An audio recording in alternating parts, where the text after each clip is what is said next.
Olá, povo de Deus, festa de São Marcos Evangelista, 25 de abril de 2022. Nossa reflexão de hoje é a partir da primeira carta de Pedro, 5, de 5b a 14, Marcos 16, de 15 a 20. Caríssimos, revesti-vos todos de humildade no relacionamento mútuo, porque Deus resiste aos soberbos, mas dá a sua graça aos humildes. Rebaixai-vos, pois, humildemente sob a poderosa mão de Deus, para que na hora oportuna ele vos exalte. Lançai sobre ele toda a vossa preocupação, pois é ele quem cuida de vós. Sede sóbrios e vigilantes. O vosso adversário, o diabo, rodeia como um leão a rugir, procurando a quem devorar.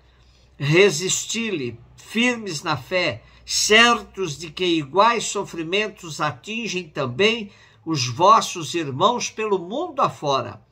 Depois de terdes sofrido um pouco, o Deus de toda graça que vos chamou para a sua glória eterna em Cristo, vos restabelecerá e vos tornará firmes, fortes, seguros.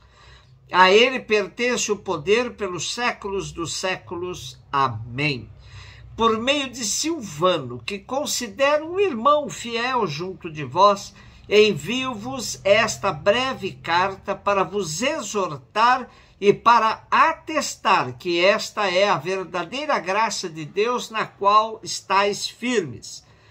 A igreja que está em Babilônia, eleita como vós, vos saúda, como também Marcos, o meu filho. Saudai-vos uns aos outros com o abraço do amor fraterno. A paz esteja com todos vós que estáis em Cristo. A Bíblia de Jerusalém nos diz que 7 epístolas no Segundo Testamento, que não são de Paulo, foram reunidas bem cedo numa coleção, não obstante suas origens diversas. São elas: uma de Tiago, uma de Judas, 2 de Pedro, 3 de João. Seu título muito antigo, de católicas, deriva do fato de a maioria delas não ser dirigida a comunidades ou pessoas particulares, mas visar os cristãos em geral. As 2 cartinhas atribuídas a Pedro foram logo aceitas pelos padres da igreja, tais como Clemente de Roma, Policarpo e Irineu.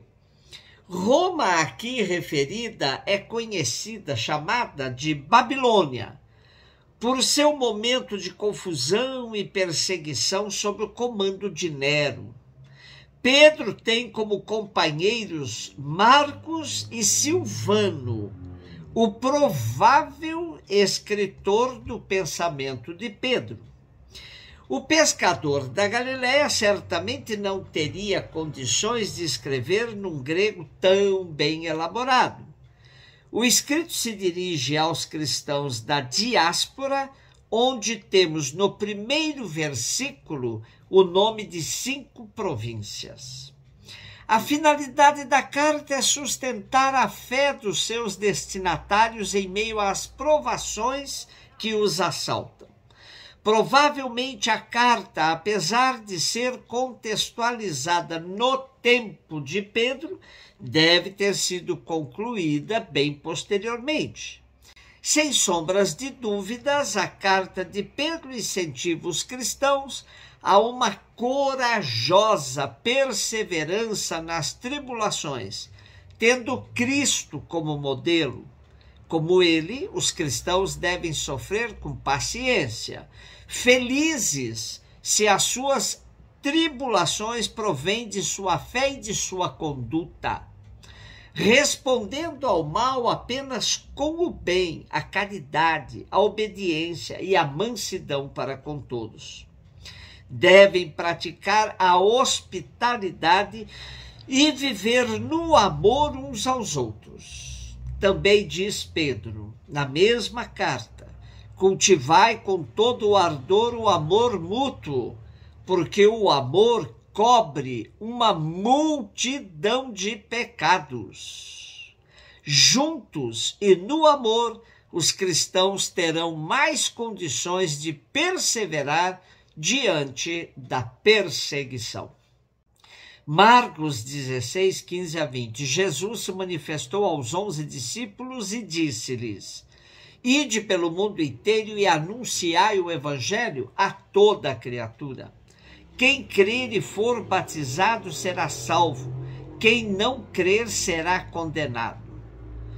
Os sinais que acompanharão aqueles que crerem serão estes: expulsarão demônios em meu nome, falarão novas línguas, se pegarem em serpentes ou beberem algum veneno mortal, não lhes fará mal algum. Quando impuserem as mãos sobre os doentes, eles ficarão curados.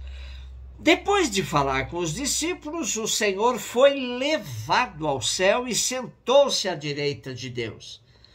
Os discípulos então saíram e pregaram por toda parte. O Senhor os ajudava e confirmava sua palavra por meio dos sinais que a acompanhavam. Os versículos de 9 a 20 deste último capítulo do Evangelho de Marcos recebem dos biblistas uma consideração consensual de que se tratam de acréscimos.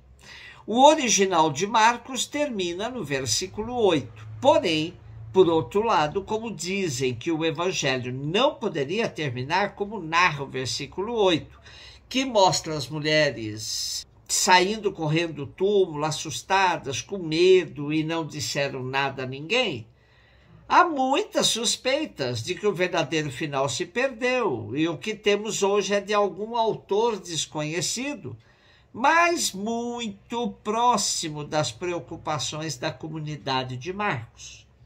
Sem sombras de dúvida, esse acréscimo nos ajuda a perceber a continuidade entre a obra de Jesus e a dos discípulos. Hoje começamos com o mandato missionário: ide pelo mundo inteiro e anunciai o evangelho a toda a criatura. É exatamente o que os discípulos entenderam que deviam assumir como envio do próprio Senhor. Como consequência deste envio, temos: quem crer e for batizado será salvo, quem não crer será condenado. Assim será a consequência diante da mensagem da Boa Nova de Jesus. É preciso tomar uma decisão, como o próprio Jesus já havia dito: ou está comigo ou está contra mim, não há meio termo. Quanto aos sinais que acompanhavam os crentes, é óbvio que estão em sentido figurado.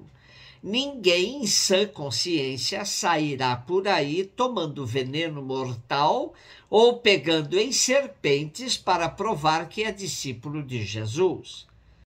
Interessante que esses sinais estejam juntos com o falar em línguas, que muitos grupos de hoje neopentecostais abusam. Não é necessária qualquer espetacularização para se provar que é discípulo de Jesus. Jesus disse: conhecerão todos que sois meus discípulos se tiverdes amor uns aos outros. Esse sim é o sinal infalível dos seguidores de Jesus. A ascensão de Jesus, no nosso texto de hoje, ela é colocada como o fim das narrativas sobre as aparições do ressuscitado. De fato, Jesus é glorificado pelo Pai, sendo levado para o céu, para junto de Deus. É desde seu lugar privilegiado junto do Pai, na companhia do Espírito, que o Senhor continuará dando força e coragem para os discípulos na missão. A ascensão é o evento que nos indica que Jesus superou as dimensões espaciais para estar no meio de nós, onde quer que dois ou mais se reúnam em seu nome. Um beijo no seu coração.